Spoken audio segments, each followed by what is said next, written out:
Charles Monroe Otis, born 1841, died 1904, and Lorinda Linnie Sweet, born 1845, died 1917. They are buried in the Old Red Church Cemetery in Tivoli. Their graves are marked by a granite monument surrounded by footstones and a wrought iron fence southwest of the church, northwest of an intersection of access roadway.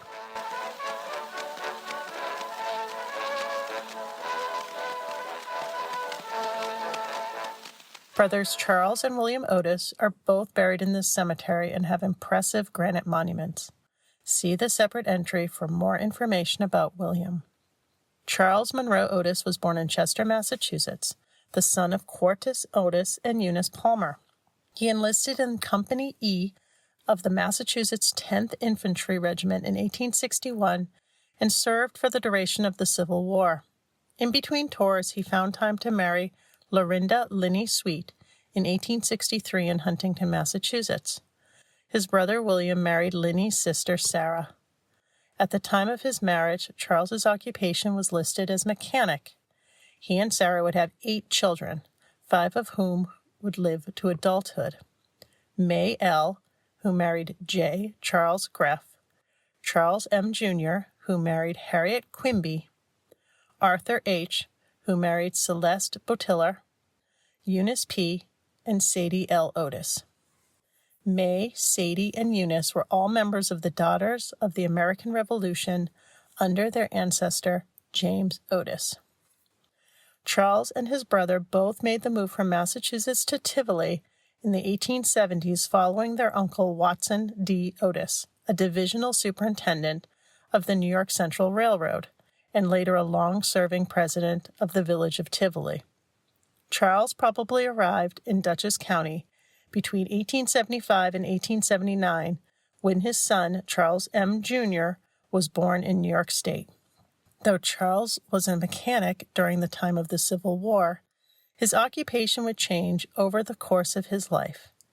In 1870, living with his young family in Huntington, Massachusetts, he was working at a paper mill. No surprise that he moved west to find better opportunities.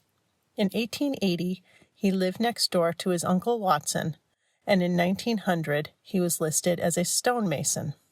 Linnie was involved with the Baptist church in town and held a lawn party fundraiser with the Young People's Society of Christian Endeavor for its benefit at their home one Friday evening in August of 1895.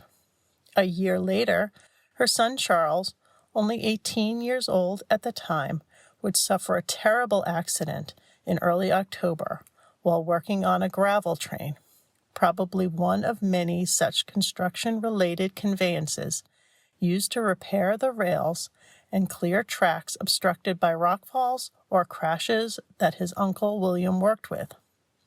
He fell while descending a moving engine at Peekskill, crushing his right leg, which had to be amputated above the knee. He spent 3 months in Vassar Hospital, finally returning home in time for New Year's Eve.